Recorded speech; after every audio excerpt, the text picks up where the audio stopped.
From the center of the galaxy, this is ForceCenter, show about Star Wars, pop culture, the ultimate adventure, life itself, and laughter right before you press record. I'm Ken Knapsack. I'm Jen Lando. I'm Joseph Scrimshaw. I don't know what we were laughing at, but it was fun. It was fun. We're here. I just heard Jennifer say something about something's too large right before you started speaking. And it's like, what's happening? Is there a kaiju? What's going on? Is she being attacked by a kaiju? Or is that's no moon? Anyways, we're here to discuss Star Wars news, and there's a lot of stuff, a lot of stuff to get to. We recorded last week, and it feels like a year since we recorded. I do not remember what we do here. Anyways. We're discussing Star Wars news. But we do have some updates, some confirmations of a live show at the end of the month, all those good things. I'll start by saying, hey, we still have a goal, a humble goal, to reach 430 paid supporters on Patreon at patreon.com/ForceCenter. If we reach that goal at 430, we will do an updated episode of Star Wars Ranked. We're going to put on our gloves, roll up our sleeves in our edit laboratory, and pull an episode from the past and add pictures and maybe some other fun things. That's over on Patreon, where you can support us there. Also from there, you can get into our Discord, as we always say, and it's a fun place to discuss Star Wars safely. And it's been fun to see everyone's different reactions and just the processing of Andor over there. Also follow us on Blue Sky if you want to keep updated on social media stuff. Thanks to everyone who helped us cross 10,000 on YouTube. And on YouTube, we've been going live weekly with our Star Wars questions. But for right now, we're going to continue our big monthly, end of the month live streams. And May 30th, 2 p.m. Pacific will be our next one. Join us for that one. We're going to discuss our favorite moments in Andor, the series. So there you go. That's all the housekeeping up top. But we'd like to catch up with each other for Star Wars and life adventures. Jen, I know you're got some crunch time in school, so I imagine that's kind of it. That is it. And I finished it for now. So I had some time to watch the second season of Light and Magic. And you guys were raving about it. I loved the first season, and it just has been a delight. In fact, I watched it multiple times, sharing with my kids, sharing with my husband, really just nerding out over it. I'm like, do you understand? Like the digital filmmaking and the revolution? And like, they're like, all right, Mom. All right. Calm down. But Mom's so on her well special effects stuff again. But I'm like, look at before this, they couldn't make water. Do you understand the Sims? Like how incredible this is. I don't know what I'm talking about, but I love diving into the all of that, and really like we are living in an incredible time that we have gotten to experience this, and it's been so seamless. It feels, going from Puppet Yoda in The Phantom Menace to then Digital Yoda in Attack of the Clones to then Davy Jones in Pirates of the Caribbean. It's just like there's just so much, and now obviously special effects it's everywhere, and there's a lot more places than just ILM, which was something interesting that they reminded me of, because I forgot, of course. What a workshop. Anyways, fantastic. Highly recommend it. It's on Disney Plus.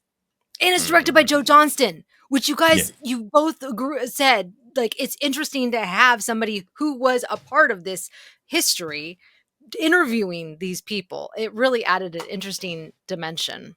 Yeah. And such an interesting choice for him as the director to make his presence known and felt, because those interviews could have just started and we'd kind of forget that he had an attachment to it. But the way he started so many of those interviews with people saying hello to him, and him even as the interviewer pushing back with his own memories to George. Like, is that really how it went, George? It's such a cool, interesting choice. Yeah, with the 3PO thing. He was like, wait, was 3PO really not liked George Lucas? And George was like, okay, how about this? The Ewoks. Oh, I loved that. That was so great. It was such a great moment. Yeah, is that the moment when he called him out? Like, you said this, man. Loved it. So good. Yeah. I also love the open disdain for the Yoda puppet, which I didn't quite realize that even people in Lucasfilm and ILM were like, we never quite made that. Yoda didn't turn out quite right in The Phantom Menace is a puppet. I never heard that before. That was great. Yeah, I felt vindicated. Yeah. You did. Oh, ooh. Yeah. Spicy take that. I was like, that does not look like the same puppet. Like Yeah. the eyes specifically looked off, and they were making fun of it. And I was like, okay, oh good. But what I'm not my into only this. argument is, he's younger, right? I just saw some Facebook memory photos of me. I don't look the same. I look like Puppet Yoda. We all have some moment in our 20s where we make some bad choices and we look like Puppet Yoda from Phantom Menace. Startled. Mouth agape. Beautiful. Oh Beautiful. my gosh. Yeah. Awesome. Good adventure. For mine, I didn't have a Star Wars adventure, which was the adventure. I had to, and I always say had to, I was honored to attend a friend's 50th birthday party on Saturday night, and there was going to be a lot of people there, and I was looking for, I needed some social interaction. I've only been speaking to crows, squirrels, and cats in the last week, so I needed to get, this morning, I had to break up a squirrel fight, Joseph. I need your help, man. I need your help. I'll come on over. I've dubbed the second one Kylo because he has a face scar. I confirm he now eats from my hand too, and I confirmed that that's not marking, that's a scar. So I call him Kylo, and he started to fight squirrely this morning, and this is why I needed to go to a party with humans. But I was worried because people I love or know or worked with or haven't seen in years, and I just had that pre-defensive, they're going to see me, they're going to want to talk Star Wars, and they're going to bring up Andor, and they're going to bring up how it's the best, and everything else sucked. And I showed up with a shield, a virtual mental shield. And I'm happy to report, no one cared. You know what they cared about? Human contact, just one-on-one conversations. Life, how are you? And then I had, bad news to update some people on, but everyone was warm and wonderful. And as I was driving home, rather intoxicated in an Uber, in a passenger seat, I thought to myself, okay, I got too pre-angry, and that's not what the Force wants. That's not what the Force wants.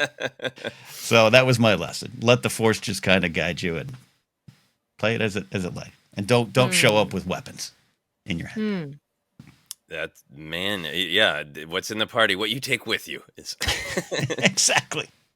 But I also like that you prepared in a human way to say, please. Yeah. I don't need to engage this way. Well, yeah, because I have said I had lunch with a friend the other day I haven't seen in a number of years. And I was telling her, we've stayed in contact, but we haven't really sat down and hung out in about 8 years. And I was just saying, I kind of become a bit of a pop culture a-hole, but on the positive side. Meaning, if I'm at a party and you take a swipe at Book of Boba Fett, I get angry. And then I feel like Michael Douglas in Falling Down, like, I'm the bad guy. And I don't like that. I don't want that. I don't want that. That's not fair. So it worked out good and had a good time with humans. Hey. That's wonderful. That's amazing. Joseph, you're back in your own studio, your own home. It's been quite a journey. Back in Los Angeles, yes, after 2 weeks in my home planet of Minneapolis, Minnesota, where Andor was heavy in the air. I had one social interaction. I was like, oh, the same as you. It's like, okay, here we go. But managed to deflate that situation. Then my dad and I went out to eat, and I was like, I'm so sorry. I'm not going to talk to you for just a minute because I'm eavesdropping on this other table. Because it was, I don't know, maybe a 40-year-old man talking to his maybe 60-year-old father, having like the Andor fight about how, but it's so deep, it's so well written, it's kind of just explaining exactly what Andor is, while his father went like, but it wasn't like Star Wars. He was like, yes, it is. That was fun to hear out in the wild. Wow. Over some nachos, them having the fight. Beautiful. Yeah, for myself, I had lots of Star Wars adventures in the last week. Star Wars was really there for me in a good way. I had some good escapism with some action figures. My dad wanted to take me to this toy store that's near his house because he's gotten in his head that, like, this is what I do with my 50-year-old son. I take him for a ride in my truck to the nearby toy store. And I bought a Dead Ramiro action figure, which when it first came out, I was like, great character. I don't need this fascist. And I was like, she's a complex character, and if I can have 18 Darth Vader action figures, I can honor the complexity of this character, and the performance of that actor is just like, I want it. So that was good. Biggest thing, working hard on the post-production of the film I've been working on. and totally normal to hit snags, but definitely I'm in a place where it's getting the post production is getting very stressful, being squeezed on time and money, and had some setbacks. And I I wanted to make a joke on George Lucas's birthday about being stressed out about the film. So I was like, oh, I know where to quickly find a joke picture of George being stressed. It's in Empire of Dreams. There's lots of great pictures of him being stressed. And I meant to just quickly find a screen image. But then I watched about a half hour of Empire of Dreams, the parts where A New Hope is absolutely falling apart. The edit is not done. There are no special effects. There's no music. And everybody's like, you screwed up, dude. And it was so cathartic and so hopeful, and exactly what I needed to hear from Star Wars in that moment. So I think my film is in better shape than poor Star Wars was. I don't think my film will be as good as Star Wars, but the edit's not in as bad of shape as that original edit of Star Wars. But it was just a nice reminder of this is the process, and you got to trust that you have a vision and know how it will turn out, and all that. So thanks, Star Wars. Thanks, Star Wars, helping us all in different ways this week. Exactly. All right. Well, we got some Star Wars news. It is a interview bonanza out there, Joseph, is it not? Some other bits of news, but the stuff that was really exciting to talk about was just the massive volume of Andor-related interviews. Most of them from Tony Gilroy, but certainly other writers and actors have been given interviews. We pulled some of the quotes and some of the topics that are most interesting to us. There are a million more out there if you're interested. But first, we're going to talk about some of Tony Gilroy's quotes about him almost backing out of Andor and the importance of Kathleen Kennedy to the project. This is from Vanity Fair, and here are Tony Gilroy's quotes. He says, there was a period of time where I really wanted the show to die, and I wanted to get out of it. When COVID came, I thought, oh, thank God, COVID will kill this show, and I won't have to do it. So there was a long period of time where I was like, I can't believe she got me into this, meaning Kathleen Kennedy. Because he had scripts going, and I was going to direct a bunch of episodes, and we were in London, we were casting, and I was just absolutely naive about what it would take to make the show. I really did not know what I was doing at all in terms of the scope of work. So when COVID came, it was like, oh, you know what? There's a sign from God, no show. But the irony is that during that spell, we really figured out how to make it. We figured out a system to do it and got enough of a reset and a deep breath. She, again, meaning Kathleen Kennedy, has protected the show and protected me and wrangled a team together. When we started challenging Kathy just kept saying yes. Oh, I'm going to put the first scene in a brothel. Okay. I'm going to have them kill 2 cops. Okay. We want the production designer from Chernobyl. Okay, good idea. She backed our play and got everything that we were doing. We've been through everything, she and I, on this, all the good and all the bad. There's no show without her. For all the shit that she takes online, it's just insane. This show exists because she forced it to happen. What a tough job she has, man. So, Jennifer, how do you feel about hearing this praise for Kathleen Kennedy and a little more of the true nuts and bolts of Kathleen Kennedy's job and contribution as the producer and head of Lucasfilm? I think that it goes back to their relationship, and I didn't realize, which they mentioned in the article, that Kathleen Kennedy's production company with her husband Frank Marshall produced all the Bourne films. I didn't realize that. So it comes down to trust. And so, yeah, he's saying, I'm going to have a brothel. I'm going to have them kill 2 cops. But she trusts him as a filmmaker and as someone that she's worked with, that he's not going to make it gratuitous. It's going to fit with the tone of the Star Wars world. She trusts him. And I think that Kathleen Kennedy trusts a lot. That's why part of the reason why she spends so much time and they spend so much time trying to find the right filmmakers to work with is they want to be able to empower them and not hinder them. And it should be fun. And yes, it's a collaboration, but ultimately this was Tony Gilroy's vision. And she just wanted to support him, which is what I would expect. And they're 2 veterans. They have mutual respect for each other. And I like that he's sticking up for her. I think it's really important. And I think it's kind of quieted down the noise a little bit. I don't know. Maybe it hasn't, but it sure seems like it to me. Yeah, I mean, if anything, credit where credit is due is valuable, even if some people still don't want to listen to it. The truth matters. Ken, how do you feel about hearing more of her support and the reality of what she did? Yeah, I loved all this, and the breakout quote for this was the she kept saying yes thing, and I saw that go around and love that. But I love the full quote here that you pulled out. Jen, you're so right. Trust, and this also makes me think of the decisions that weren't allowed to be made, or some of the tough calls. And this is not me defending a movie out there in comment section land that you don't like, or anything like that. But I have a perspective on things with Solo, or things with the original 9, where if there's not a trust, or there's going to be now this doesn't work, and we're going to make that tough call for various reasons, right? Most of it we won't know thanks to NDAs, but this makes me more confident even those decisions, because she does come to this show and has someone she trusts, who I love the honesty here of yeah, I wanted to press the eject button and get on out of here. That was for one season. Man, no wonder Tony and Diego were like, 5 of these? Oh God, no, we can't do that. I feel that, I get that, but you know what I mean? That just makes me even more confident in all the decisions she has made, and not all of them are going to be perfect. That's not me saying every decision she has made is perfect. That's not what it's about. That's not what leadership is about, too. I don't think good leadership is waiting for everything to be perfect, right? I think sometimes you got to go, or sometimes you got to adapt, or sometimes, as you just said, Joseph, the filmmaking process throws you a big wrench, and you didn't plan for that, and that ain't perfect, but you got to move forward.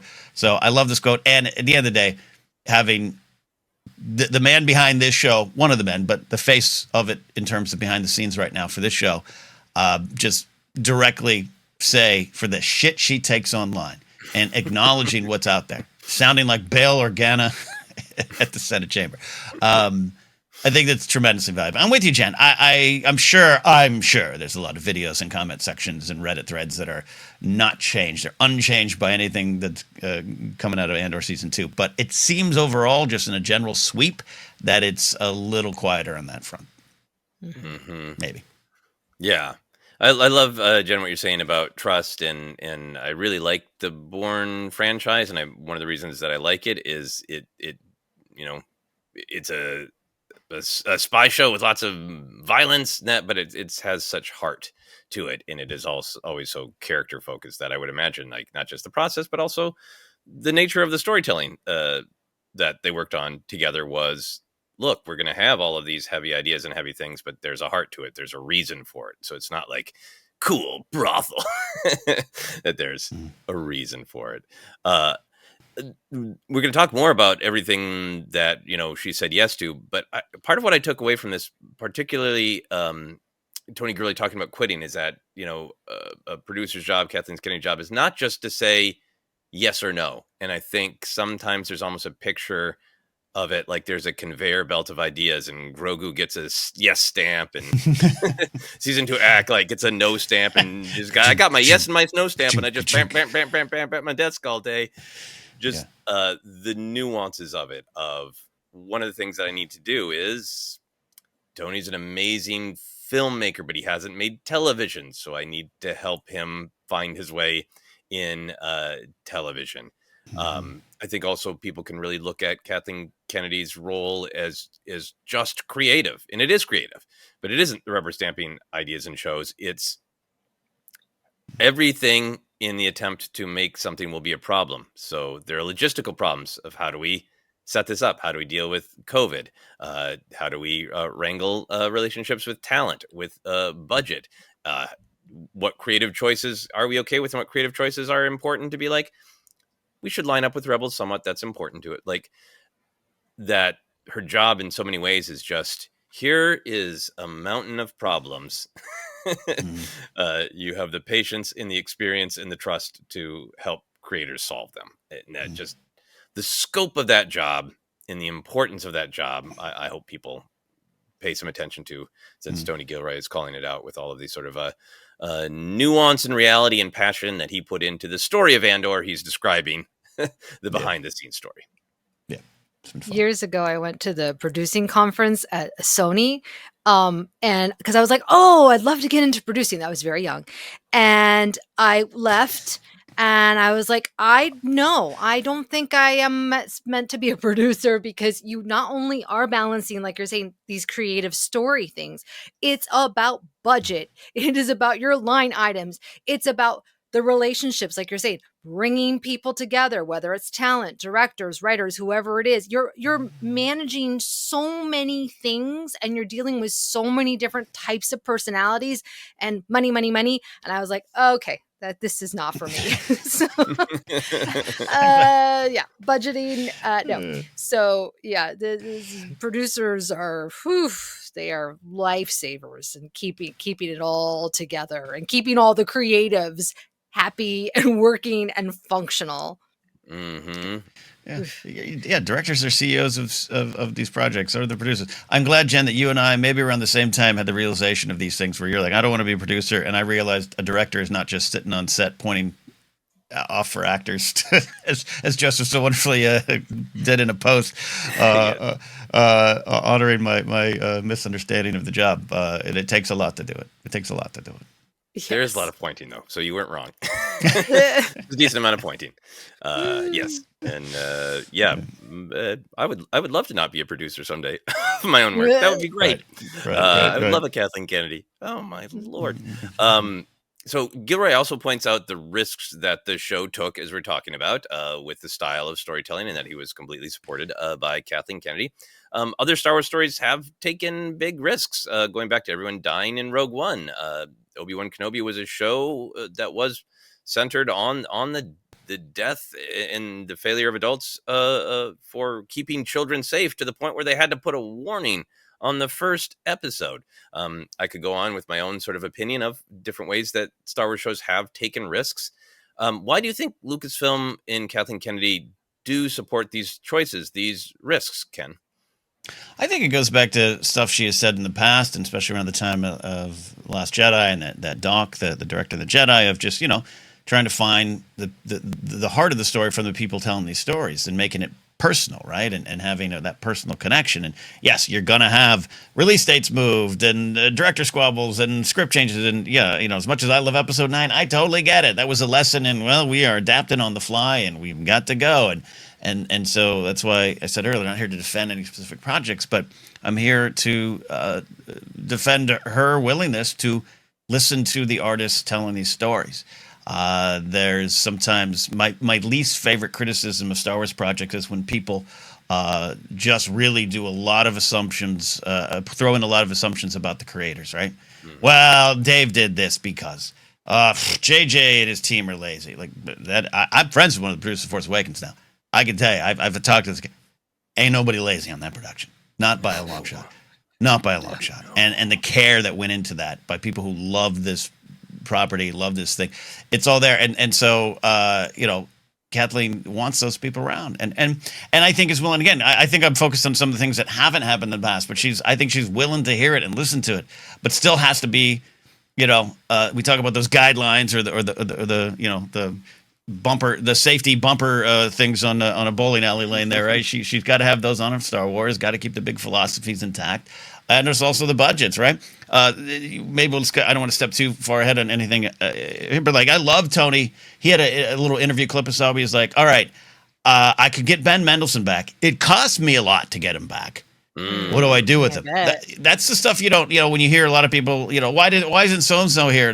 Because so-and-so was asking for $6 million and they had two, right? Those are the realities of it. And so Kathleen's got to deal with that, as you said, Jen, but to your question, Joseph, hey, we want to do this. This series is about that. That's your story. It's in Star Wars. Let's develop it. Let's see where it goes. And she's, I give her all the credit for that too. Mm-hmm. Jen, how do you feel about the risk-taking in Lucasfilm and how much Kathleen Kennedy supported not only the risks in Andor, but other risks? I think she knows what's going to make a compelling story, and she knows that any story is going to have risks. Otherwise, it's boring and safe, and no one will want to watch it, right? It won't have any emotion behind it. And so some of the movies that she's been a part of have taken huge risks, were groundbreaking. I mean, you look at her IMDb, it's like I sometimes forget. I'm like, she has touched everything from not only my childhood to my adolescence to my current life as a lady. And so as a lady, a great Molly Shannon character. I don't know where I was going? I'm like, I'm trying not to, I don't want to say an older lady because I'm not 70. Like, come on. Even Anyways, now I just imagine Maul addressing you as Lady Landa. Lady Landa. Well, I do have my long Furby, Lady Sparkles, and my new Furby, which I don't know if I'm going to make her a lady yet. I digress. The point of this, the point of my internal debate was that she is truly a legend. And when you have someone at the helm like that, they're good. Like, they're going to know when something doesn't feel right and a risk feels gratuitous or a risk is going to be bad, lead to something really bad, and she'll rein it in. Because there have been a few times where they have, you're mentioning Ken, and I know what you're talking about. She's had to change course because the risk was not in line with Star Wars and was not going to pay off. And it could have been very bad. And yeah, so that's all I'll say about that. Right.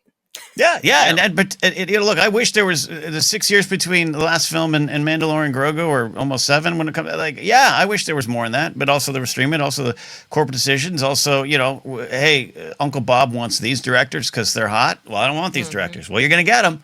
I'm finally I'm catching up. I'm only 2 episodes in. I'm catching up to Seth Rogen's show, the studio, and I'm enjoying it. I gotta watch that one. I think now more than any time in your life, just you'll appreciate it. But yeah, there's Bryan Cranston plays studio bus, and it's just this that's what it is. It's amped up. It's satire and almost sometimes maybe leaning into parody, but that stuff's real. And for her to be in that, have to answer those things, and still let these creators take these risks, I will value that to the end of time. Mm-hmm. Yeah, she's got that quote, I believe, in The Director in The Jedi, which I truly believe is how she conducts herself, is that she looks at what made Star Wars successful, and it is because it came from George. It is, they are the most expensive indie films ever made, and that she looks to partner with people who are going to bring an individual voice and bring something of themselves truly to this. And I think the amount that Tony Gilroy has talked about that these this study of what authoritarianism is and how it works and how it repeats and how to push back against it is something that's very close to his heart. And I think from that perspective, it isn't a risk to go, I know you, I trust you, and I know this is close to your heart and you are passionate about it and you have something to say about it. So I think that Lucasfilm and Kathleen Kennedy don't get enough credit for the risks that have been taken. Rogue One was a risk to have all of the characters die, especially early on. That was not a very Disney thing to do. And I think the big picture, a healthy risk that she and the team have taken with Star Wars is to let it be lots of different things. And I think for her to say, Andor can be over here and it can be our show that is done in a more traditional adult storytelling way with adult concepts and adult themes that maybe we would have a lighter touch on in other shows that we can go straight for in Andor, because that's just one of the things that we're doing. I think for me, there's a weird conversation in fandom where I've seen a lot of the articles recently. I read one yesterday praising Andor by specifically saying it took risks when everything else just wants to give us legacy characters again and again out of safety. And it isn't safe because A, a lot of people get mad at legacy characters. I need to put whiskey in here. So. The reason a lot of people don't like Kenobi is it challenged what people knew about Kenobi is, yes, he left Tatooine, and yes, he met young Leia. So it isn't at all safe. And again, I will die on this Mustafar lava mountain 1,000,000 times. That entire show is about failing children and leading to their death, and a middle-aged man and some ladies not being able to cope with the way they have failed children, exposing them to violence and death. That is not safe. Let's get out our action figures and retread the same old ground with Kenobi. I understand if people don't like it, and I have no disagreement with it if you don't like it and you don't enjoy it and you don't like the choices. But I'm going on this Kenobi soapbox to illustrate my firm opinion that Kathleen Kennedy is pretty consistent in saying let's ask why not more than ask why. Let's take a risk and let's explore. Even, Ahsoka season 1, which is a show I'm up and down on, but introduced a whole new galaxy, firmly supported the idea that anyone can use the Force. There's so much, I think, in the Disney tenure that is saying, let's not play it safe. Let's push Star Wars into new directions. And different people like other directions more, or a lot of people love this new direction, but I think other shows have pushed in new directions as well. Mm-hmm. We celebrated Book of Boba Fett last week in a live stream. Every complaint I've heard from that show from people I know are like, yeah, not my Boba Fett. Exactly what you're saying, Joseph. That's so true. Yeah, they played with Boba Fett, one of the greatest action figures of all time, and they took his helmet off and they exposed his heart. Again, is it a little wonky? Is it one of the, it's got some sillier moments and everything? Yeah, I celebrate it for that. You might not like it for that. Yeah, that's a different conversation. But it ain't just tossing a figure out there and going, it's exploring it in a different way. Another episode. Jen, do you have any other thoughts on Gilroy almost walking away at the very beginning, being dwarfed by the scale of the enemy, as Nemec would say? Yeah. Yeah, I think when I tried to picture what that must have been like, I mean, because he was going to direct all the episodes. As you know, that's a lot on top of writing, on top of producing and managing this whole epic thing and the expectations on him as well. I cannot imagine. It's too much. And from the interviews that I've seen with his brother, Dan Gilroy, and the Tom Bissell, the writer on Andor, like, Tony is working nonstop. I cannot imagine, like, he would have been working 24 hours a day. So it sounds like the pandemic kind of helped them recalibrate and figure out how to make it work. And they did. And I'm so glad that he stuck with it and Kathleen Kennedy made him stick with it. Mm-hmm. Yeah, I really like the way he talks about it, of just not being naive about the scale of it. Because, like, you think, like, well, a film is huge. And it's one thing if he was like, okay, well, I'm going to take over the next season of Law and Order, and there's already a machine of how it's done. Mm-hmm. But this is like the scale of filmmaking, except broken up into all of these episodes, and then those episodes broken up into arcs, and those arcs broken up into seasons, and like the complexity, even though a film is huge, it's one thing. And I think it's really interesting to me, the idea of he having a hard time wrapping around, like, well, I'm kind of making a giant movie, but then it's broken up into arcs, and it's broken up into episodes. Then what's the system? What's the process? How do I make this function? And then Kathleen Kennedy coming in and going, like, here's how you don't have to do more than a human can do in 24 hours, but still clearly have ultimate creative control. So many great interviews with the writers about what Tony came in and tweaked. And I think, Kathleen Kennedy helped him understand and set up that system. It was really cool. Ken? It's very realistic. It's endeared me to Tony, who, I've said too many times, but season 1 press, sometimes he rubbed me the wrong way. He rubbed me the wrong way back in like 2017 when he talked about, I helped Rogue One. I didn't even care about Star Wars. That was my first little trip up with him. He's won me over here. I'd love to have a beer with him and talk process and Star Wars and everything. This was very realistic, right? Like, who hasn't experienced this at one point where you just want to check out, where it's too much, and we can look at the highly successful people out there, and Tony's certainly one of them and has been for a while. From Cutting Edge, one of my favorite hockey related rom-coms of all time, to now, he's done great work, but to have him even now go, yeah, that's right, yeah, wow. Moira Kelly, DB Sweeney, come on, yes. It's a great film. Wow. Yeah. Wow. So I loved hearing it, and it also was interesting to him in kind of these interviews saying how, because of their connection, friendship, and maybe Kathleen wanted him in Star Wars at some point and everything, and then Rogue One stuff, blah blah blah. But then, hey, looks at what was Andor was gonna be, and this ain't gonna work. If I was to do it, I'd do this, but I ain't doing it. And have her being like, yes, you are. Like, I love that. I experienced that a couple years ago. I was brought on. A friend was consulting on a big YouTube pop culture channel, and I was like bitching to him about their Star Wars coverage. I was like, why'd they do that? Why did they do that? That's stupid. He said, great, you're hired. You're going to help us change it. I was like, damn it.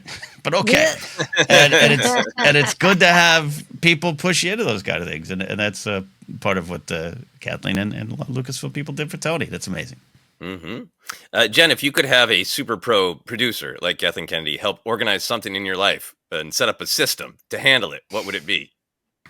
I don't know if I mean, look, I could use a babysitter, and I wouldn't have my producer be my kid's babysitter. I would actually love to shadow a Star Wars producer on set. That to me, for me, like watching, Light and Magic and the Andor Declassified, I was like, oh gosh, I want to be there. I want to talk to them. Have so many questions. That's what I want to do. Is I want to shadow them and just bother them with all my annoying questions. That's really cool.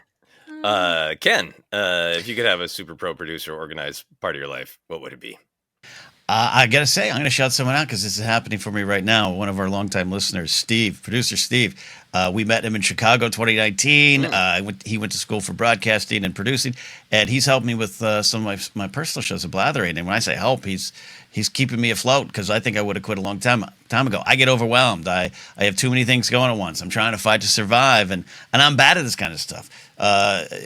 True story. I was a supervising producer at Screen Junkies. I was demoted. The final thing that happened was I just kept ordering too many pizzas for one of our shows because I wanted everyone to have a slice, right? Like I wanted options. And I remember my bosses huddling in a corner and be like, you're spending like $155 a week on pizza when we probably could spend 50. And I was like, but I want everyone happy. That's not what a producer does. And I've needed that help from all time. So shout out to Steve. And I'm waiting for the droids to show up because I could use some producerial help in my life too. So anyways. Yeah, no, I mean, I would like, even more producing help for creative stuff. But beyond that, meal plans and action figure display. I would like somebody to just come in and figure those things out for me. Anyway, moving on to another topic from the Tony Gilroy interview extravaganza, discussing Luthen and Kleya's backstory.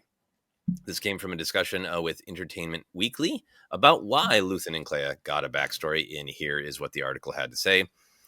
Tony Gilroy says, I had promised Stellan from the beginning that we would find an origin story, and his only request was that it not be revenge. He did not want to have a revenge story. I tried a couple of different things really early on. I had something incredibly elaborate that fell off the truck, and it got very simple once we realized how powerful Elizabeth was. Meaning the actor who portrays Kleya. There was also another powerful motivator for Gilroy to tell Kleya's backstory. He wanted to be the one to tell it. Gilroy says, I think our curiosity about what that relationship is about is huge. I wanted to make sure that everybody wasn't writing a story about that I didn't want them to write. That's always present. I didn't want anyone to think there was anything sexual or anything romantic or anything weird or anything confusing. I really wanted to define it before anybody else tried to define it. If you don't define it, somebody else will. We will get to that end of that quote about the sort of canon implications of Star Wars storytelling and storytelling in a galaxy as big as Star Wars. But Jen, I just want to start with the big picture for you. What is most powerful to you about the Luthen and Kleya backstory that did end up in the show? It really made that hospital break-in. It gave it so much more emotional depth.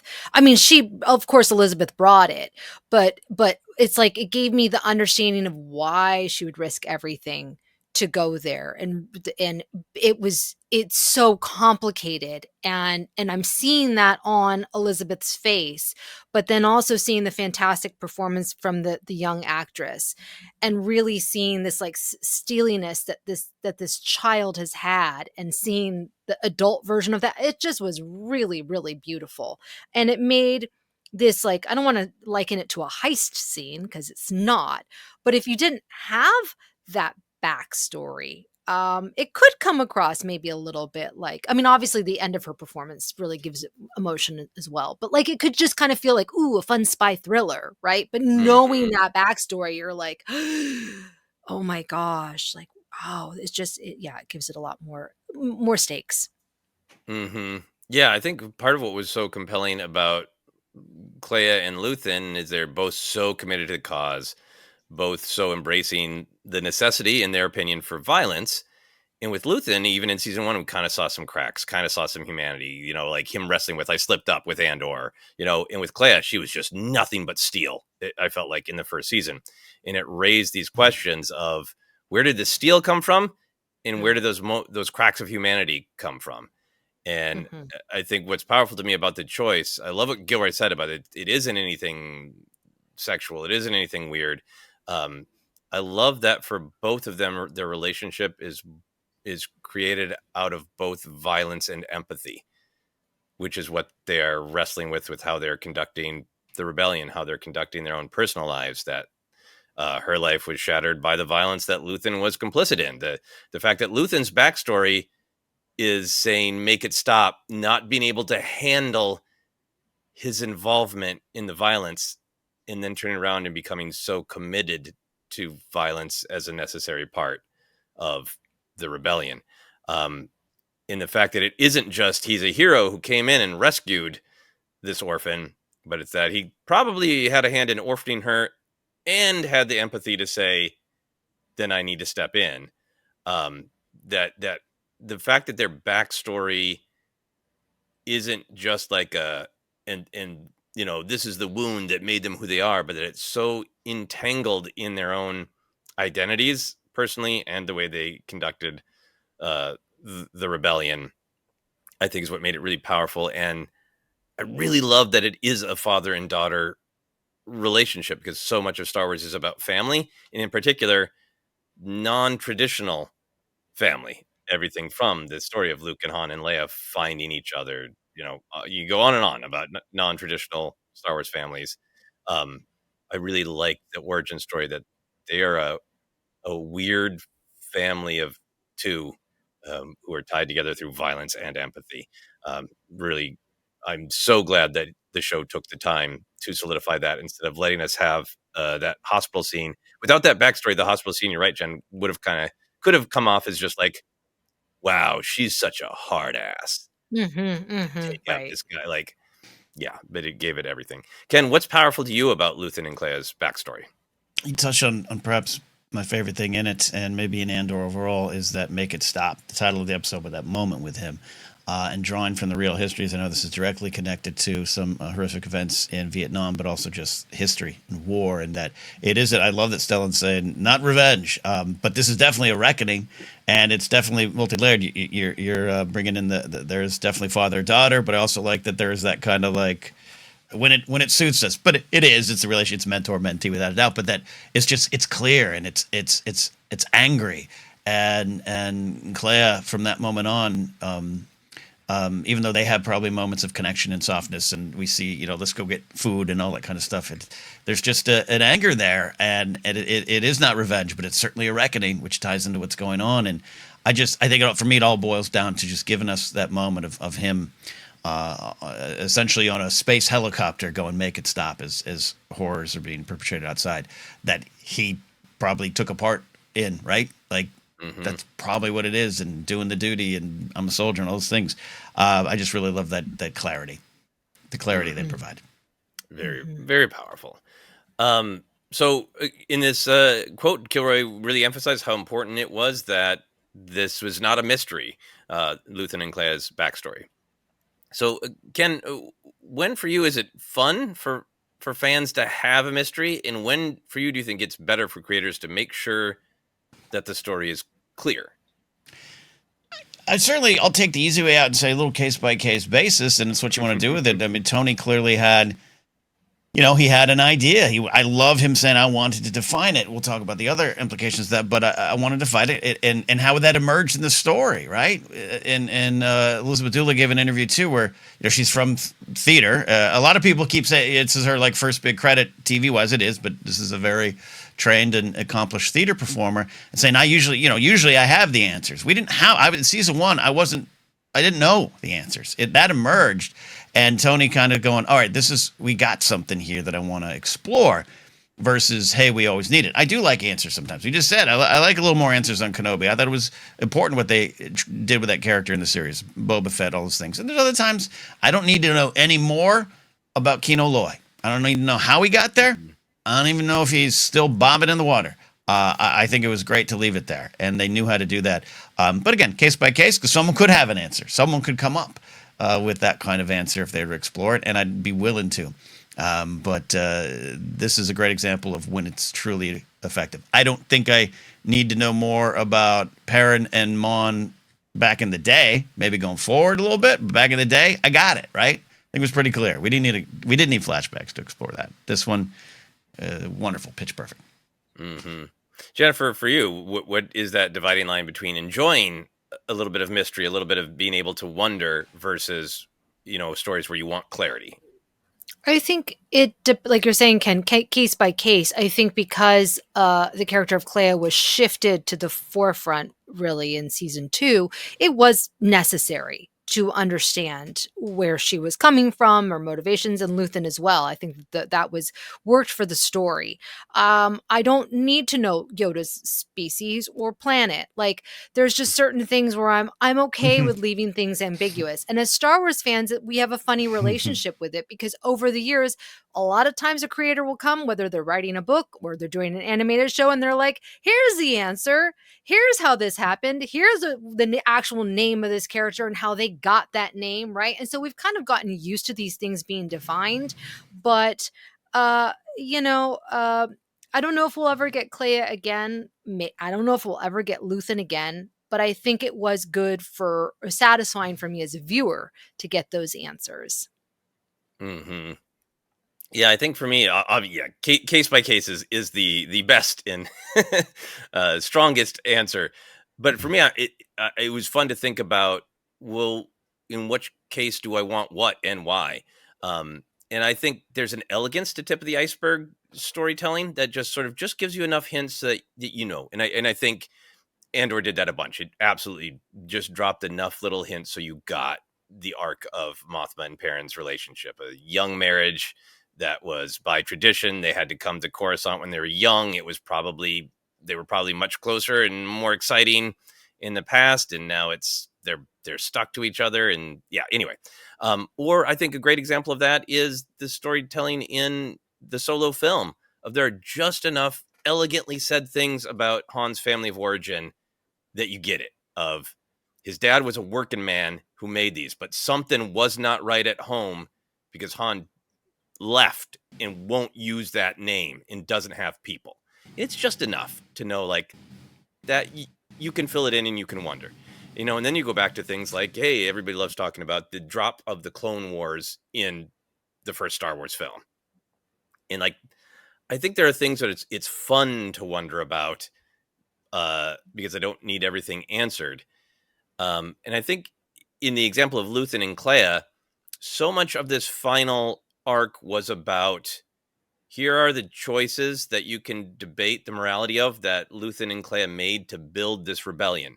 Here's how those choices eventually alienated people and the rebellion needed to move in a different direction. Since the story is about why did they make the choices that they made, it felt very important to me to know what motivated them to make the choices that they made. I also think that there's we'll talk about sort of the canon nature of Gilroy saying somebody else would fill it in, but I also think like there's this great thing for me where he's saying like, go ahead and wonder about, how, did Mothma party a lot? Did Mothma take a lot? Did she try some death sticks with Perrin when she was 15? Go ahead and wonder. But for Luthen and Kleya, I don't want to leave the audience room to make headcanon that they get attached to. I don't want anybody running around thinking it's some weird space, May December romance. I don't want people to have headcanon. I think that's really great when creators are clear on what they want to give you room to wonder about. Mm-hmm. There's some other things in Star Wars that I would love clarity on because I think they affect how I feel about the story in the moment. And Luthen and Kleya is such a great example of making a good distinctive choice. So Gilroy, it feels to me like Gilroy might be saying that some other writer would fill in these gaps down the line, meaning maybe even if he hadn't answered Luthen and Kleya's backstory, that maybe even there would be a book or a comic or a spinoff that he was not involved in. Ken, do you feel like it's both a gift and a curse that the lore of Star Wars is ever expanding, and any gap left by one creator might be filled in by another after that creator moves on? Blessing and a curse, case by case. We're speaking in truth today that can sometimes go different directions, and I think so. And this, happy you included this one because this one showed up on my feed yesterday while I was just kind of sitting around with my parents' dogs, relaxing for a bit. People were like, "Ha ha! Look at this, Tony. You know, he's talking crap about the comic books and everything." And I think you could take that from it if you want. I think you're reading it. It's a little more about these specific characters, right? He also has stuff out there going, "Yeah, I wanted to leave Lucasfilm some morsels and some characters survived, and you can go do what you want with those," right? I think he's perhaps zen about that, but that this was very clear what he's saying. I knew what I wanted as the creator, one of the creators of these characters, and I didn't want it to be some weird, Richard Gere rom-com from the 2000s where the girl's 30 years younger. It's not going to happen on my watch. I love that. That said, to your question, yeah, it's a blessing and a curse, and we always acknowledge, and it's not a caveat. I think it's the truth. The Lucasfilm era, Disney era publishing, comics, books, even video games. Let's put that in there on the outside of the live action and the shows, and even the animated shows, have been a place for better representation. Have been a place for that old D word, diversity, and there's so many people who feel connected to the High Republic for what it's done, and for Afra as a character, and all those things. And we don't just acknowledge that here; we consider that a truth. So anything I'm saying from here on is acknowledging that and wanting that to continue to happen. But I do think we've gotten to a point where, as a Star Wars fan, I don't want someone like Tony Gilroy to come in and go, "All right, what is this character? I got to stick to that." Or, the Fest thing comes up a lot, and it's a great answer. But if you hear him talk about the Fest thing in interviews, he's not too respectful of it. He's literally like, "I don't know, there's some like dumb Wikipedia page that said he was Fest." So I there's that, but I don't want them to be constrained, and I do fear there's some constraint happening. You can still find the times. Adam Christopher, an author we celebrate here, has a Darth Vader book out, and he's found this little gap in Charles Soule comics. He's like, "I think I can tell a story here." That works for me. But I, out of total respect for the author of the K2SO meets Cassian comic book, Tom Bissell, in that interview we keep citing, Jen, saying, "Yeah, I did read it, and there wasn't anything there to pull forward to our story." He wasn't saying it sucked. He was just saying, we looked at it. It was I had homework. All of us writers had homework to go look through Star Wars. Pablo Hidalgo's on this project. Tony's name checked him several times. But for the story we were telling, there wasn't anything there to salvage. And I, as a Star Wars fan, going forward, as we hopefully get more movies and shows, I want there to be room to explore things. That's why it's a bittersweet reaction to ongoing Kira stories, because I dream every night of Emilia Clarke returning to live action as Kira. Like, please tell that story with her. And that is not disrespectful. I'm not being disrespectful to the other author. I just finished Outlaws. I love her appearance in Outlaws. E.K. Johnson's got the book. I want more. She's great in the comics. But if we come up, we get a Kira show and we now run up against a bunch of things and it inhibits the story, going back to what we talked up top with Kathleen wanting artists to tell their story, I'm okay to push those boundaries now. Jennifer, how do you feel about creators making sure that they have filled in the gaps they want to before they move on from Star Wars, like Tony Gilroy appears to be doing? I just am reminded of what Tom Bissell said when Tony Gilroy came in with with the show Bible or character Bible for season 2, and it was like this big stack. And as Tom said, he's a very decisive creator. And that's great. That's what we want. That's why the show, I think, is successful, is that he has these ideas and he does not want any sort of like funny business with these characters that he's created. This is what I believe that they are. These are their motivations based on this relationship. I think that that's important. I think we also have another huge creator in Star Wars, aka George Lucas, who was notorious for being very decisive about things and then going back and saying, "You know what?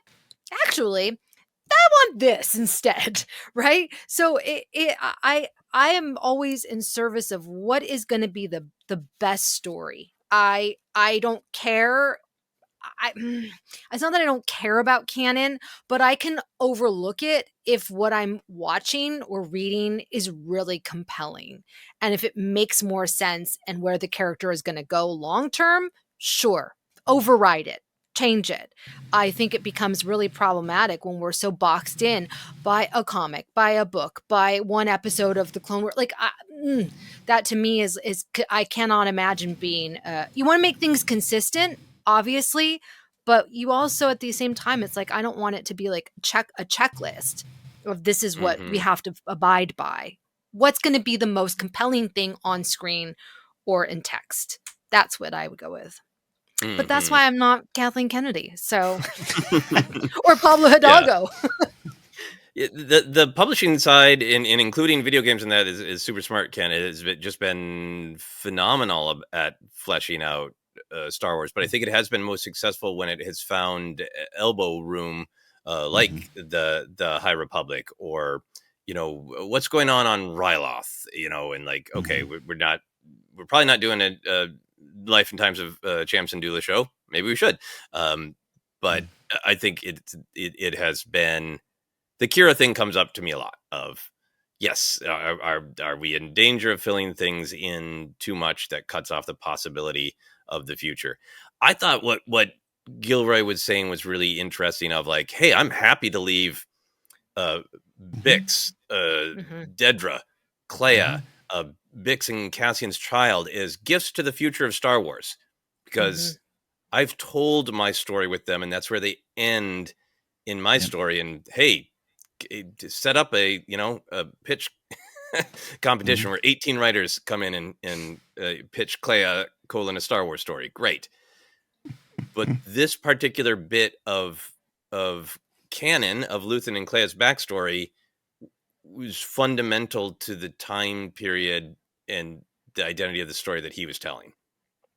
And I think for me, the little bit of like the lesson I think other Star Wars creators should take from it is, don't leave things too open within the story you're telling. Like, for me, I would love a second season of Skeleton Crew, but Skeleton Crew feels totally complete. Whereas I really enjoyed The Acolyte as well, but it left lots of things open, I think, in the attempt to really cliffhanger the hell out of it to get a season 2. But I wonder how many ideas that were sort of dangled, like the Stranger's totally like mysterious past of like, well, was he Vernestra's Padawan, and what fell out between them, and what fell out between him and Plagueis, and like, there's so much there that feels like I bet Leslie Headland has an idea, and because of the tragedy of the Acolyte's cancellation, is that going to end up a book, and Leslie Headland isn't going to get the opportunity to tell the story that is in her heart and soul. And I think Tony Gilroy was really smart to say, I don't want to leave anything like that up to being told by someone else when I have walked away. Yeah, I agree with him. Yeah. I think the other thing about this is I was thinking about how much some things that used to be wide open have shrunken down when Dave Filoni is involved. And I feel like Dave Filoni is one of the creators involved who can go through Star Wars with a sticker and go, nope. I have put my sticker now on Ahsoka. There will be no books or comics. I have put my sticker on the Thrawn era. There will be no books or comics. Yeah. Right. Yeah. So Ken, continuing to ask personal questions, if someone was going to write your canon, your biography, who would you trust to write it? Would you want to select your biographer, or leave it up to chance of who would write it? Oh man, right now my biography is called Snack Man, the story of the man in the window who feeds us all of our breakfast from the squirrels in my yard. They know a lot about me. Yeah, I don't know. Yeah, that's interesting. There's some people there's some people I'd be interested to see what they write, because it might be more truth than I want to face, right? So, open competition for me at this point. Okay. Jen, if you could choose your biographer, do you know who in your life you would trust to get the canon correct? Oh, my story's not done. So I I listened to Karina Longworth. You must remember this, and I was listening to Grace Kelly, and it's going one way, and then I forgot that she had died so tragically, and I was like, oh shoot! So I hope that I'll have a happy long life, and wonderful things will happen. It'll be a happy biography, and not some of these ones that I've been listening to. Oh my goodness, it's been, whew. I love that podcast. So yeah. I would always want to hire like a journalist who just interviews people and just like, here, several people have a different take on what happened at this event, and you, the reader, can decide and let me remain an enigma. And speaking of enigmas, we have a couple quotes from Tony Gilroy about Perrin. This is also from the Vanity Fair interview. Tony Gilroy said, everyone knows what I think about Perrin from watching the show, I guess. He's a dick in the beginning. He's really an asshole, and he's easy to hate, but that wasn't what I intended. You find out at the embassy party, what does Dave O'Scaldon call him? He was a firebrand when he was in school. He's a complicated guy. I promised Alistair, the actor, that we would not leave Perrin where people thought he was a one-dimensional, easy-to-dismiss character. He does have a point of view. He's a hedonist. There are a lot of sacrifices in this show, all variety of sacrifices. He's made his sacrifice for hedonism. He doesn't look happy in that car. And on the Backstory Magazine YouTube interview, writer Tim Bissell revealed that there was a cut, non-canonical Perrin and Mothma scene. He said, that was going to be an interesting moment. Tony performed it. Perrin just saying, I knew what you were up to this whole time. They talked to me every week. They'd interrogate me. I never said a word. You didn't trust me. You could have trusted me. And the heartbreak Mothma would feel in that moment of this guy that she'd pushed out could have been reliable. The double heartbreak of her walking away from her life, thinking she's dropping this deadbeat husband who never supported her, and then the double dagger stab. But that's headcanon. That didn't happen. So Ken, the scene described by Tom Bissell, he is very clear to say, isn't canon. Didn't happen. Do you want it to be? What do you think of that potential scene? I don't want it to be. It's interesting. It definitely. First of all, it's kind of the Star Wars equivalent of the Pina Colada song, where they go out and realize they loved each other the entire time. If you like Pina Coladas, and if you like Rev Dog, so there's something in it that I like about Mothma, kind of like. Truly, like, maybe it could have worked between. Maybe we weren't where we were in the marriage, and I could have had a different relationship, and now I'm leaving that behind. And then him kind of in a weird way defending it, like I wasn't an a-hole all the time. I knew I protected you. Like something I like about it, but I don't know. It doesn't completely work for me, and I like where they ended up. It just makes a lot of sense that it was cut or not even shot, not even gotten to that. Didn't get to that point. Because Perrin is interesting. I think on rewatch, I'm going to see him not in a different light, but just a more expanded version. I love where he got this season, and I love the sadness. It's true. It's sad. And that ain't a happy car ride home from lunch at the end of the show. So I like where it landed. Mm-hmm. Yeah, or the morning after, as many people have pointed out in our YouTube comments. Yes, look, if it's day out and you're drinking, I call that day drinking, even if it's the night after, and that's supposed to be 7 a.m. Coruscant. Anyway, that's breakfast drinking. We'll get the exact canon when Pablo Hidalgo writes the visual dictionary to Andor. We will get the exact canon of what time he was drinking sad in the car with Davos Golden's wife. Jennifer, what do you think of that scene as described by Tom Bissell? I think that it's a great scene. I like it. It adds a new dimension to their relationship, but it shifts their relationship to be the focus of this season, which I don't think works. I think it would be a great movie. That would be really fun to explore that. But yeah, I'm good with where it ended up. For sure. Again, also it makes Mon's sacrifice more about her relationship, her marriage, as opposed to just like the cause itself. And I don't like that. That doesn't sit well with me. Mm-hmm. Yeah, I think that's what I ultimately came down to is like, I'm glad it's not there because I think it makes Perrin a more complicated and interesting character. But for Mothma, I think it sort of just twists the knife in a way that's almost a little bit more melodramatic than and or the show ultimately ended up being, that it isn't as on the nose as that. And one of the things that I loved most about her speech is that she talked about how this is the life she's known since she was 15, her job, her devotion to the Senate, her belief in the Senate. And I feel like the loss, the sacrifice that we were feeling when she ran away was giving up entirely on democracy as it existed in the Senate, and a hope for this version of the Senate and the life she knew on Coruscant. And to me, that's much more about her giving up her life. So her sacrifice is about her life as opposed to just her marriage. I think it would have put so much focus on her marriage, and it would have taken away that elegance of, I believed in the Senate. I believed in democracy. I came here when I was too young, and I know no other life than this. And I'm going to go eat gruel in a jungle because that's what I believe in, and that's the right thing to do. I think it would have distracted from the elegance of that. Yeah, yeah, I agree very much so. And they agreed too. Yeah. Again. So we have the first part of Gilroy's quote about Perrin being a complicated guy. Jennifer, ultimately, what did you make of Perrin? Who do you think Perrin is from what was actually in the show? I know Tony's defending Perrin. I will not defend Perrin. I think he's self-absorbed. I think he's selfish. I think he's probably, and I don't know if this was alluded to, but I'm guessing he cheated on Mon a lot. And he really has no love for her. Like, he really is kind of a narcissist is how I saw it. So he really only loves himself. Ken, who did you think Perrin was at the end of the day? I was going to say some nice things. I'm not now. I'm not. I'm not now. Anyone who's doing the whole,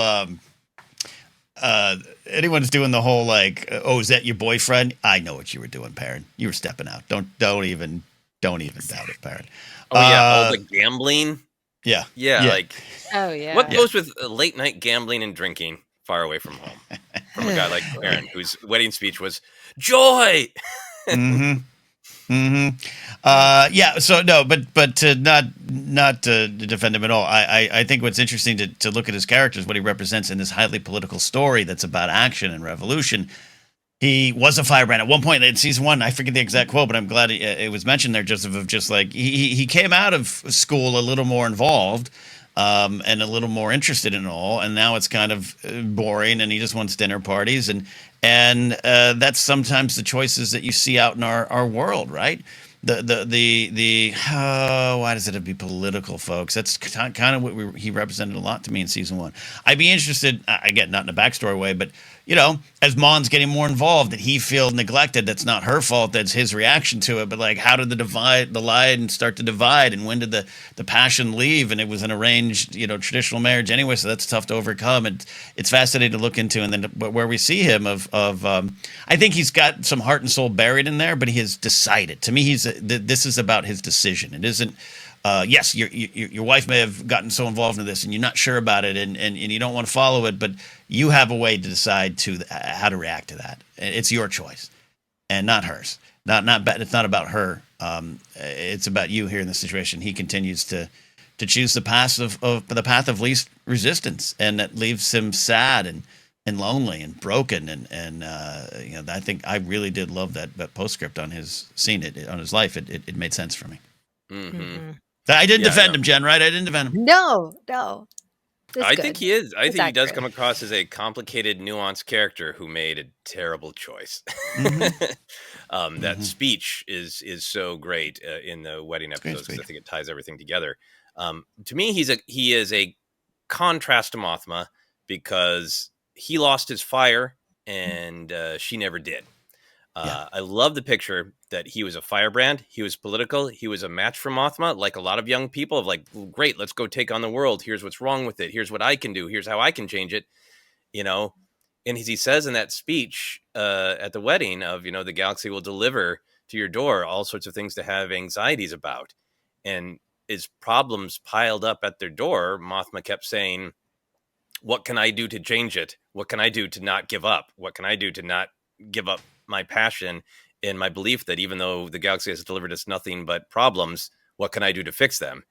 And Perrin said, I could be like my wife and try to work toward fixing these problems, or I could find the hidden things, as he says in the speech: pleasure, gaiety, amusement. So I don't think he particularly loves the Empire or Chandrillan culture or the challenges of an arranged marriage or the responsibility of fatherhood.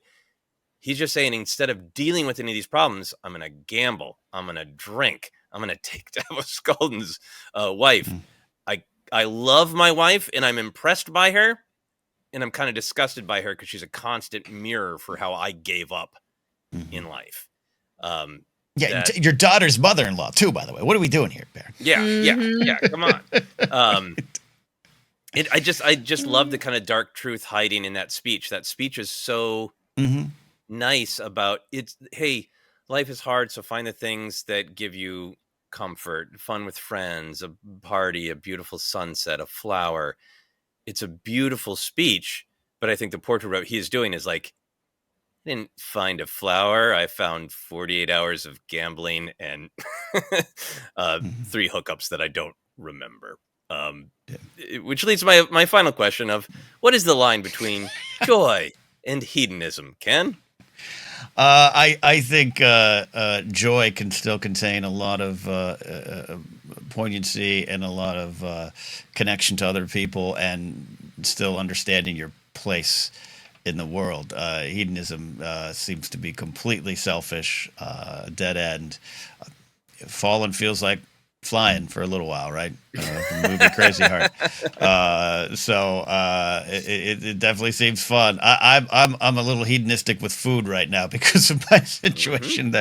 And I'm also trying to support Ben and Jerry's even more. So I'm definitely doing my part to support them in the last week. But it feels good until it's not. And I think joy is what you should fight for. And that's the part of the speech. I agree. There's the beauty in his speech because there's some great reactions to the speech from other people, including Luthen and the sunless sky he knows he lives in. I rewatched it this morning, and his eyes, he looks longing for joy, and then his eyes drift over to Tay Colma. It's like, I can't have joy. I got to kill that guy. Yeah. So, but yeah, that's kind of the line for me. And we all maybe try to ride it every now and then. Yeah. Jennifer, for you, what's the line between joy and hedonism? Joy is pure. Joy is more innocent and feeling. Hedonism is excess, and really it's like satiating your desires. And what are those desires? Oftentimes, or not oftentimes, but sometimes they can actually be harmful to other people. They can be self-destructive. So they can be abusive, like go down the road of what hedonism is. And so I do not believe in that. Yeah. No, I love the words that he's saying in his speech. And I agree with those words of life is hard and you find the things that bring you joy. But I think he has, crossed that line into hedonism and to sacrifice everything for hedonism, as Tony Gilroy says. I think of this one particular James Bond video game. My relationship before Sarah, when there were problems with the relationship that I was kind of aware of but not wanting to deal with, and I was chasing a dumb temporary high. And there was this one level in this James Bond video game that was car racing, and it was so fun. It was such a well-made level of a video game, and I loved racing that car. And the first 15 times I played it, like, this is the best video game level ever. It's so exciting. And then I kept staying up late and not dealing with my problems and just playing that same level again and again and again. In the speed and fun of that one car racing video game level, all of the color drained out of it and became this sad, joyless thing. It started out as joy and it became utterly joyless. And like when I see Perrin in that car, it's like, man, he's playing the car level from Everything or Nothing, James Bond video game from 2003. I know that feeling. I might have to get them. That's so innocent, though. I wouldn't even classify it as hedonism. You know where I was going? Because I've been keeping up with the Diddy trial. I'm like, oh, okay. Oh, boy. Yeah, so like Hey, all the right. James Bond, that's okay. You allowed yourself a little bit of until it wasn't. Until it was escapism, but it was fun escapism, and then it became, I'm not actually enjoying this thing. I'm just using it to avoid my problems. Avoidance, right? I've been that with gambling in a martini is fun, right? But at some point you were doing it to not deal with other stuff, and that's where it became hedonistic to me. Of like, I'm seeking a pleasure that no longer actually gives me pleasure. It just takes me away from the things I do not want to deal with, and I think that's what makes Perrin a complex character. Is he had to have some inkling. I don't think he knew everything like in that canon scene, but he had some inkling. He knew who Mothma was, somebody who never gave up. And he probably would have liked to engage in that part of himself, but he didn't dare. And so he is, he's not enjoying that drink or that fling in that car. Ken? Oh, I've checked the hours played on my video games over the last 3 years and have kind of realized, that was part of what was going on. Got it. Yeah, I feel you, Joseph, on that too. Not that I'm going to stop playing or anything too, but I also, I understand what you're saying too on the other side, Jen. That there has been in my past where after a while you're like, I am hurting someone because I'm getting everything out of the situation is one-sided. It's fun. It's fun. It's wild. It's great. But this is about me, and it's not about them, and it's hurtful. Yeah. I rewatched that Sly Moore conversation in the context of Perrin's speech from season 2. In season 1, talking about, must everything be dour and depressing or whatever with Mon Mothma, and talking about how Sly Moore is fun, and there's a fun side of the table, and just like how much his entire life is just searching for that next temporary high. A good joke from Sly Moore that'll make it all worth it. But yes. Thank you for validating me, Jennifer, that my hedonism is not too bad. It's just too many James Bond video games. Yeah. It didn't lose any money, didn't, not blacking out. Like, you're okay. It's all right. My thumbs hurt. But anyway. We know. Yeah, anyway, well, that's that big conversation. There are so many other quotes, interviews. Ken, was there anything else that you saw over the week that you wanted to touch on? I think there is a ton, and I love it, and I do like that these creators are taking a victory lap. Though I've watched a couple interviews where Tony seems a little tired. I know he also I think he got COVID in Japan or at the premiere, so he was on one of those shows being like, I've got COVID. But it's been fun. The Elizabeth Dula stuff. Watching an actor truly break out, like that's amazing to see and fun and. Great interviews, great insights. So I'm going to keep joining it, and I'm sure we'll discuss them as they pop up, I'm sure. Yeah. I would love anybody who's written a headline or an article or a social media post saying it was her first acting job to revise that to it was her first screen acting job. Yes. Yes. Talked about how important her theater career is. Jennifer, is there any other stuff that came up that you wanted to touch on? I think that it's important going forward with our Star Wars press to be honest and to share the trials and tribulations, which all of them have done, whether it's Tony Gilroy or some of the other writers or the actors. I think that it's okay to share the good and the struggles. We don't need to hide it, don't need to gloss over it. And I think people appreciate that authenticity in this day and age. I really, really hope that we go forward with this, especially like with the Disney galleries, if they're going to reprise that. Keeping this, I love the declassified Andor episodes. I thought that was great. And I'd like Jon Favreau to get out there and do these Tony Gilroy types of interviews. I think that's really insightful. Yeah. Put a pizza cooker next to it and he'll be there. Yes. I cannot remember what outlet this was, but there was a Tony Gilroy interview I read where he was talking about the times where he was certain about something working and a lot of people questioning him and concerned about it and wanting to do different takes, and things where he was wrong. And I think that really spoke to me as a creative person, but also as a human, that we follow our instincts, and 9 times out of 10, our instincts are right, but also being open to that time of like, well, sometimes my instincts are wrong. In particular, he talked about the Cyril on the bed moment that he thought was way too cartoonish, way too goony, and everybody else who saw it loved it. And he's like, okay, I'll give it a try. And then the audience loved it. And he's like, I was wrong. Then he talks a bunch about how certain he was that the right move for Cassian and Cyril's, the culmination of their relationship was Cassian's "Who Are You?" And that even Diego Luna had doubts about it and wanted to do a lot of alternate takes. And I loved Gilroy saying, hey, do "Who Are You" first and then say all the alternate takes you want, because I'm using "Who Are You?" But if that's what everybody on the team needs to feel more comfortable, that's great. And I just thought that was a beautiful picture of a person who's like, my instincts are right, and sometimes I can be wrong too. And that's like you were saying with some of the behind the scenes stuff, an honest assessment of the behind the scenes creative process. Dude. All right. That is it. Ken, you want to take us home? I do. Thanks for listening and watching. And for those that jumped on during the Andor coverage, we're glad and hope you're sticking around for our deep dives going beyond the Star Wars headlines. You can find us on social media at ForceCenter Pod. Our Facebook page is ForceCenter Podcast. We are available as a podcast on Acast, iHeartRadio, Apple Podcasts, Google Podcasts, and so much more. Just search, you'll find us. Merch available in 2 spots, TeePublic and Fourth Wall. Links down below if you're watching on YouTube. If you're on YouTube, give us that like, leave a nice comment, all those wonderful things.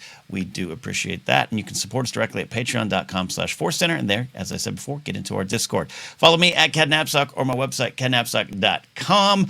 Also, you can maybe go to flapperscomedy.com and get tickets for my co-headlining show with Mark Ellis on May 30th at the Yoo-Hoo Room, Friday night, 7:30 p.m. Come on out, a comedy press conference after, maybe guest hosted by a special friend in town. We'll see. But that's my life. Jen, what about yours? That's exciting. You can find me and my Furby adventures at Jennifer Landa on Instagram or TikTok at Jennifer Landa 1138. There you go. Joseph, take us home. Thanks again for getting us through the headlines today. Yeah, absolutely. You can find me on Blue Sky. And if you're interested in helping me out with the film, I'm still raising funds for the very expensive post-production.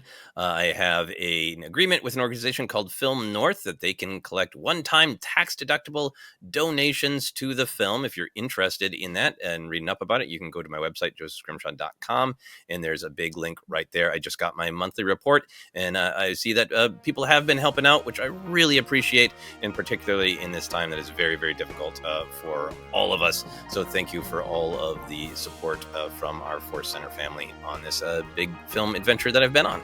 That is it.